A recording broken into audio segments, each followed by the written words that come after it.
Hello, and thank you so much for inviting me to Habla to talk a little bit about the future of education and how we can prepare students for it. We just come out of a pandemic that has deeply disrupted education and also our way of thinking about education.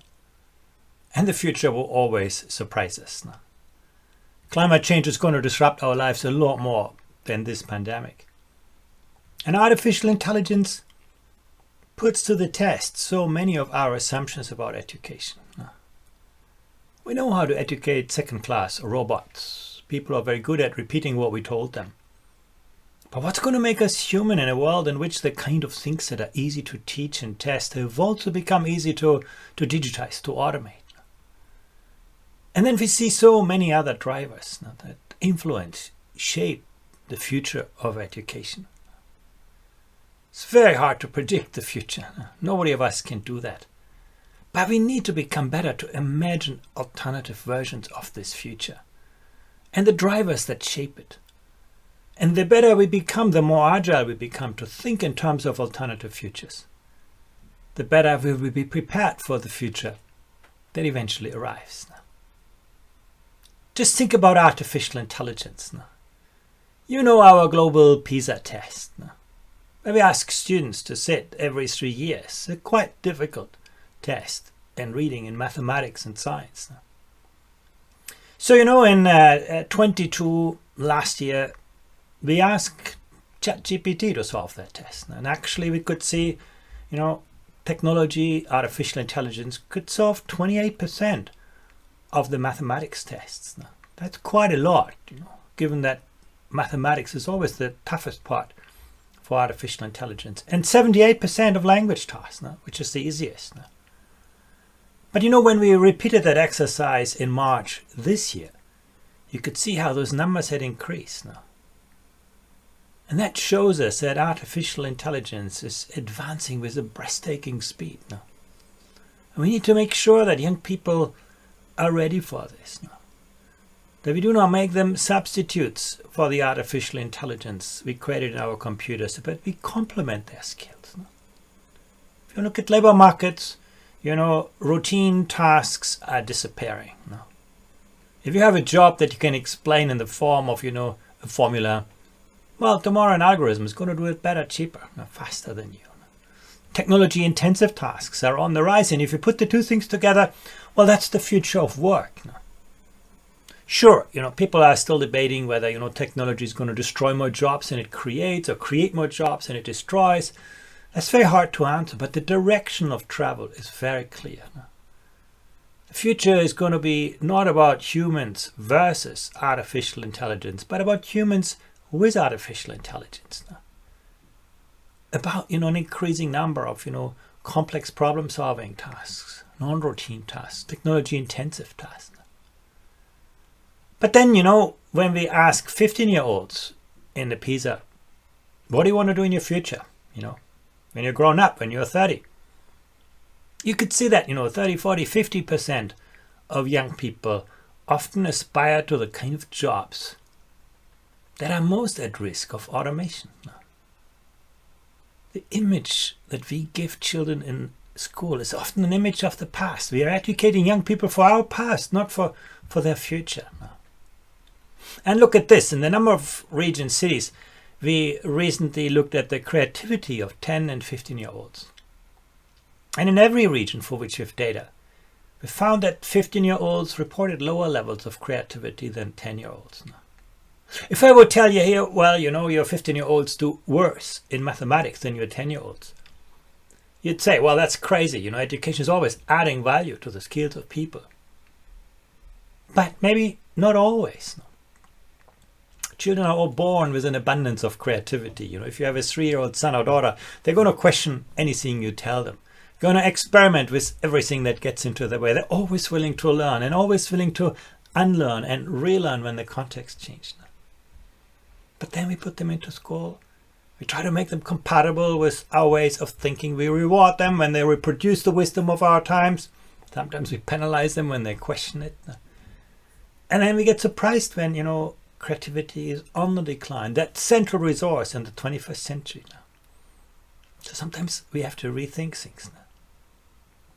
Some people say this is a race between education and technology. You know, before the first industrial revolution, neither technology nor education made a big difference for the vast majority of people.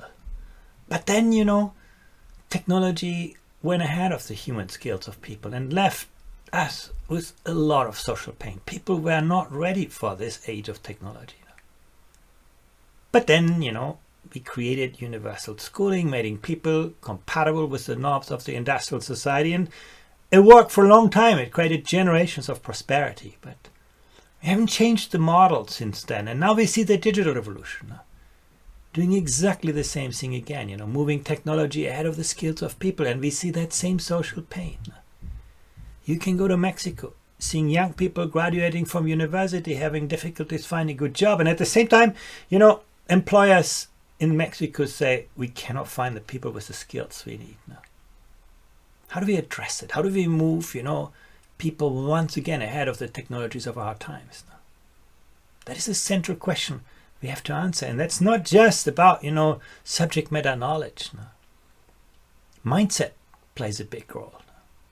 On the vertical axis of this chart, you see the education performance of an education system. So the higher up a country is, the stronger their students in mathematics and science, and here in this case reading. On the horizontal axis is a measure of a student's growth mindset. On the right side, you can see countries, look at Estonia, where students believe, you know, the sky is the limit, you know, I can overcome all my, you know, challenges and difficulties if I invest effort. And you can see they're also academically very successful. On the left side, you see, for example, Indonesia, where students largely believe, you know, well, you know, success is all about the intelligence I was born with, so why should I study hard? And suddenly you see, you know, cognitive achievement and social emotional dispositions, mindset, are not opposing ends on a large spectrum that compete for learning time. No, they're actually two sides of the same coin. And it's not just about academic performance. You can see students with a growth mindset were more motivated to master difficult tasks. They had a greater sense of self-efficacy. They were less afraid of failure.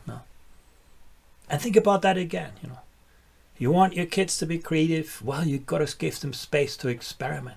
If they experiment, they take risks. If they take risks, they make mistakes. If our education systems do not help children to learn from and with mistakes, maybe they won't be so creative. So that's why we need a different education systems, particularly in this time of, you know, exponentially expanding knowledge. There's so many things that children could learn these days. And keep in mind that, you know, learning is not a transactional business.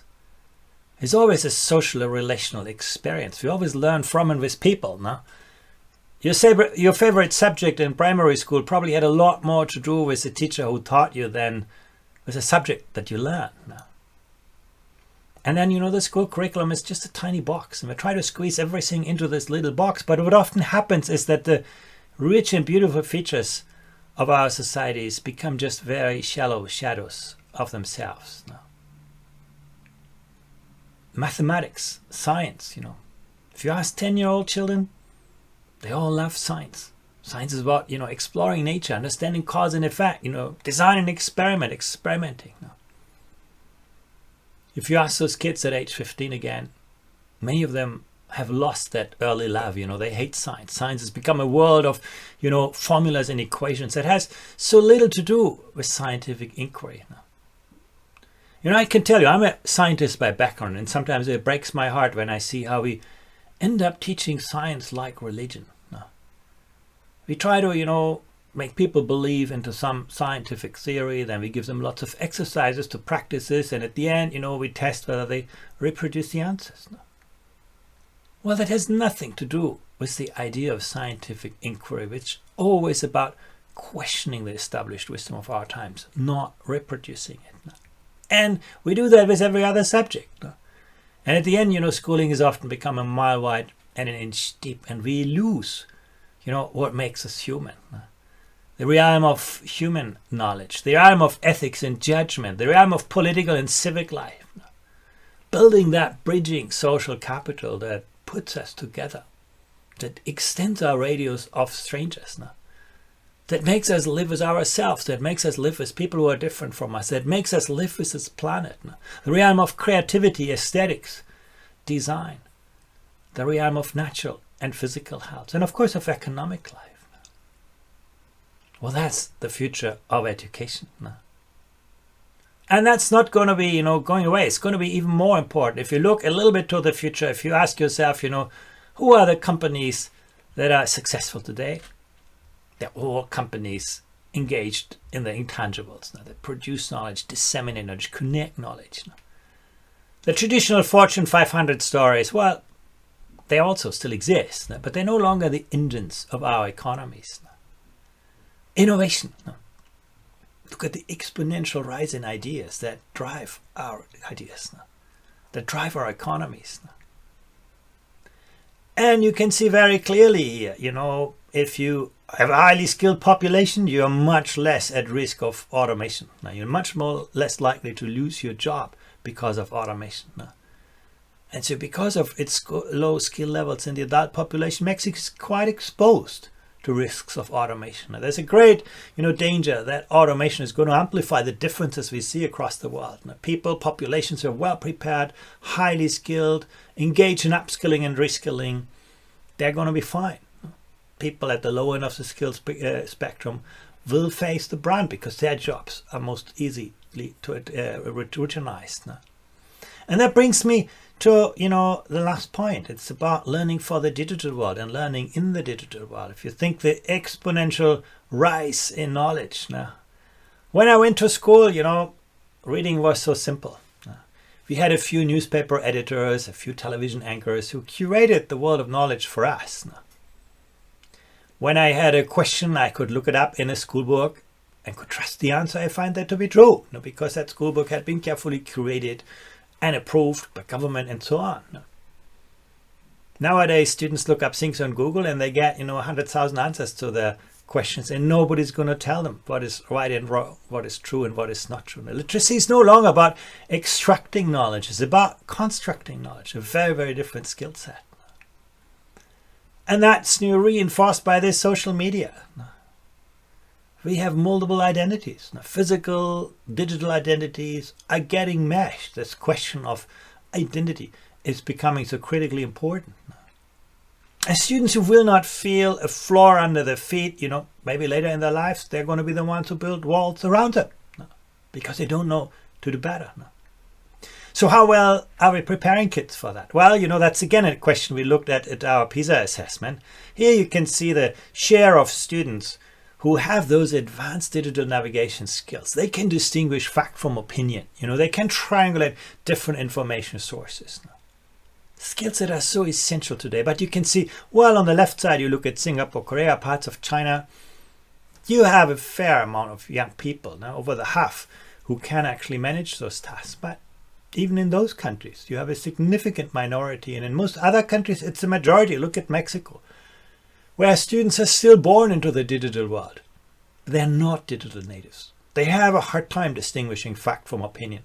They have a hard time navigating ambiguity, integrating different knowledge sources, the kind of skills that are so important. And that's not just about what we do initially in our lives.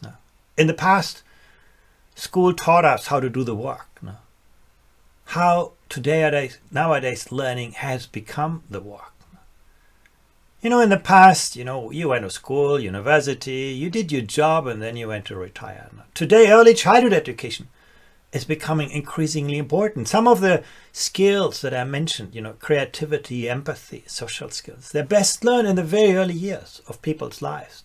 Later on, they become easily personality traits.